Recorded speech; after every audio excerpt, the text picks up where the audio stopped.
Hello everybody, welcome back to my series of videos on introductory microeconomics. If you've been feeling frustrated with your introductory micro so far because the topics we've covered are, admittedly, pretty abstract, you're in luck. This video is about actual government policies you're probably already pretty familiar with. We're going to introduce two policies in this video, price controls and taxes. Using the supply and demand and perfect competition frameworks, I'm going to take you through the effects of these two sets of policies. If you're not already pretty comfortable with supply and demand, and reading those pesky supply and demand graphs, I encourage you to go back and watch my video on the subject again. I'm going to assume you already know how to read supply and demand from here on out. Without further ado, let's get into it.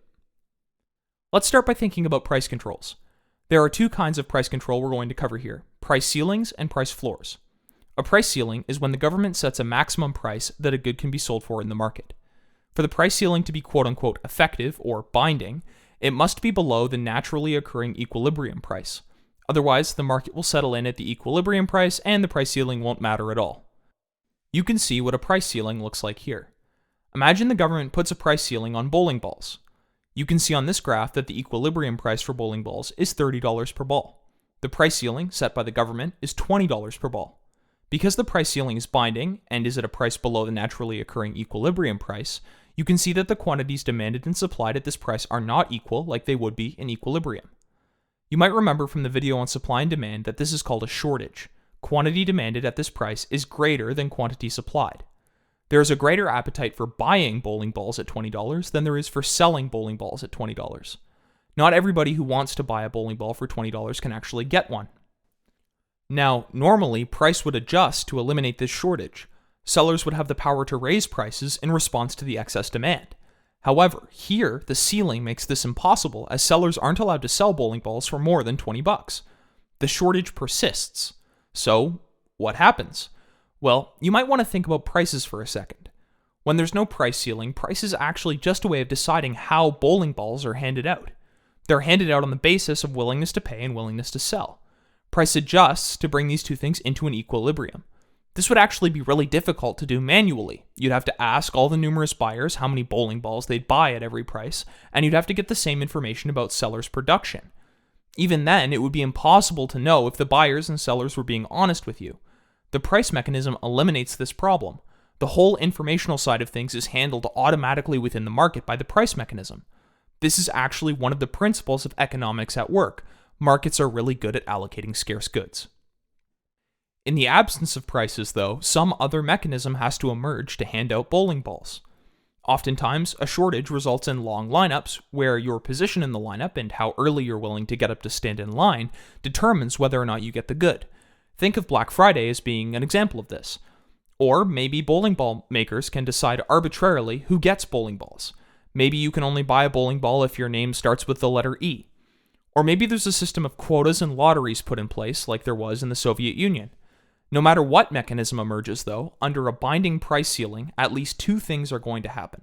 One, some other mechanism is going to emerge to allocate the good in question. There has to be some way to decide who gets bowling balls. Second, some people who want to buy bowling balls are not going to be able to. There is still going to be an excess demand for bowling balls, and some consumers are going to walk away unhappy. The other thing you might want to consider is that these other allocation methods, long lines, seller discrimination, etc., are rarely desirable. First, unlike with prices, they don't get the good to those buyers who value it most highly. Second, there's a huge potential for bias in how the good is allocated. I don't want to let this discussion get particularly normative, but what if the sellers decide only people who belong to some ethnic group can buy bowling balls, for example? Or take the Soviet Union example. Desirable goods that were in constant states of shortage were often handed out either to people with good political connections or those willing to bribe, which is really just a new kind of price mechanism. Your general takeaway here is that prices are a pretty good way of allocating goods in the efficiency sense, and that binding price ceilings introduce both inefficiency and bias into the allocation of the good at hand. We can extend this analysis pretty easily to the other price control, price floors. A price floor is binding when the government mandates that no good can be sold in the market for less than some price above the equilibrium price. You might have a hard time thinking of a price floor in real life off the top of your head, but one you're probably pretty familiar with is the minimum wage. With a binding price floor, the prevailing price in the market is higher than the equilibrium price. This creates a surplus. more sellers are willing to sell than buyers are willing to buy. The buyers in the market have the power to ration and can choose to buy from suppliers for non-price reasons. In the case of a minimum wage, the supplier is actually the worker, since the good being bought and sold in the market is labor. The buyer in the market is the firm hoping to employ the individual. A surplus in this case, then, is actually unemployment, and a higher minimum wage, empirically, generally causes higher levels of unemployment at the quote-unquote bottom of the labor market. Again, this isn't normative, and I'm not saying minimum wages are good or bad, I'm just trying to make the example a little more tangible. The minimum wage is actually pretty contentious among academic economists, with some thinking it should be eliminated and others thinking it should be kept where it is, and still others saying it should be raised. Okay, that about covers price controls. The takeaway here is that binding price controls create either surpluses or shortages and generally result in different non-price ways of allocating goods. Let's move on to taxes. Taxes are obviously very important. Governments use taxes to raise revenue so they can do all kinds of good stuff. It's important to understand how taxes impact market outcomes, though, and we're going to do that here. Imagine the government decides it wants to levy a sales tax on all bowling ball-related transactions. We can imagine this tax in two ways, the tax being paid by the buyer and the tax being paid by the seller. We're going to go through this, and I'll show you how those different policies impact market outcomes. Imagine we have the market for bowling balls, and the government decides to levy a $5 lump sum tax on bowling balls paid at the point of sale by the buyer. This shifts the demand curve to the left by $5, since the tax is levied on the buyer, so each quantity demanded should correspond to a pre-tax price $5 lower than it did originally. Supply and demand interact to move quote-unquote price prior to tax to the intersection. This is the price that sellers receive. Buyers pay this price here, and the distance between these prices is the tax. The quantity sold in the market falls. But even though the tax is levied on the buyer, who actually pays the tax? You can see that the incidence of the tax is actually on both the buyer and the seller, and the price paid by the buyer is less than $5 higher than it was before, and the price received by the seller is lower than it was before. These two changes together will sum to $5. Now imagine the tax is levied on the seller. By the same logic as before, the supply curve shifts to the left, or up, depending on how you want to think about it, by $5. But again, we can see that the incidence of the tax falls both on buyers and sellers, as even though the tax is levied on sellers, the price paid in the market is higher, so some of the tax is being paid by the buyers. It turns out that these two policies are actually equivalent in terms of their outcomes. Given supply and demand conditions, it doesn't actually matter who the tax is levied on. Because of this, we can represent taxes using a tax wedge, which I personally think is a lot easier than trying to shift supply and demand around. You just take a vertical distance equal to the magnitude of the tax and stick it between supply and demand.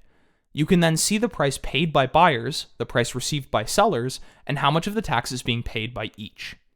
It might help to have a touch of intuition for this. We're talking about a lump sum tax, not a percentage of the price, but a flat amount applying to all transactions. Imagine the tax is collected in a glass bowl on the counter of the bowling ball store. It doesn't really matter who puts the $5 into the bowl. If the tax is levied on the buyer, he puts $5 directly into the bowl.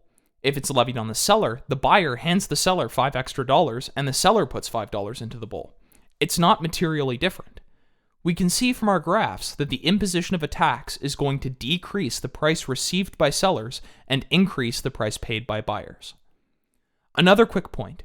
Just because both buyers and sellers pay the tax, no matter who it's levied on, doesn't mean that both buyers and sellers will bear the same amount of the tax. Who bears the tax actually depends on the elasticity of supply and demand. If you look at these two graphs here, you can see how this works out. The more inelastic side of the market actually bears the majority of the tax, which makes sense because an inelastic supply or demand responds less to changes in price than an elastic one. The less adaptive side of the market is the side of the market that's going to pay the majority of the tax. That should kind of make intuitive sense at this point. The takeaway, though, is that because who the tax is levied on doesn't actually decide who pays the tax, it can be hard for the government to design a tax so that it's paid by sellers rather than by buyers. Where you put the tax has nothing to do with who pays it. It's tricky to observe elasticities, so policy design in this sense isn't actually as simple as it might first appear.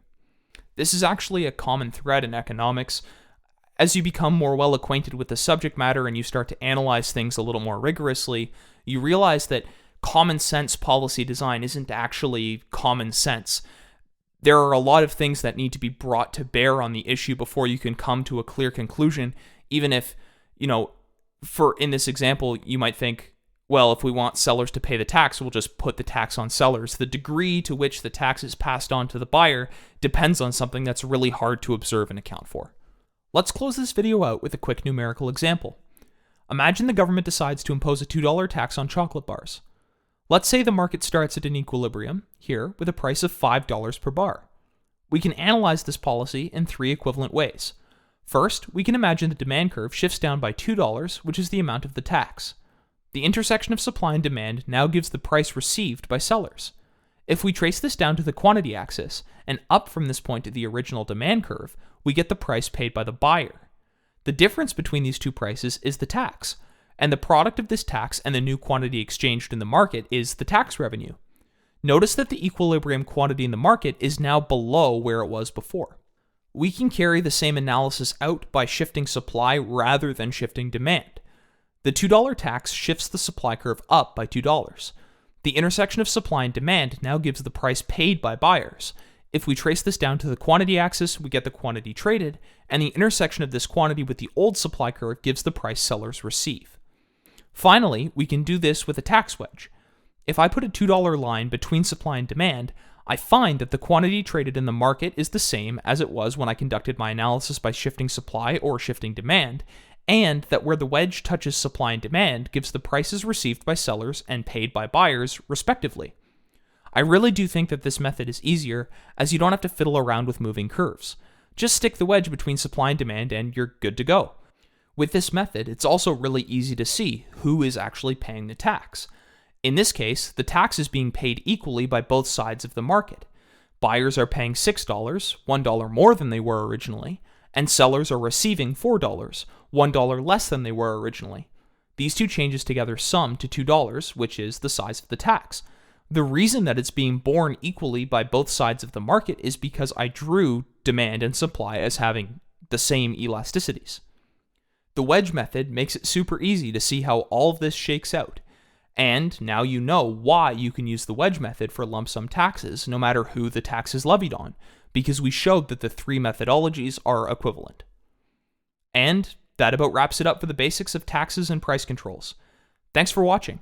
If you enjoyed this video or you want to ace your micro class this semester, feel free to subscribe. I'm happy to answer any questions you might have in the comments down below. I'm very active in the comments and I'm always keeping tabs on this channel. Thanks again.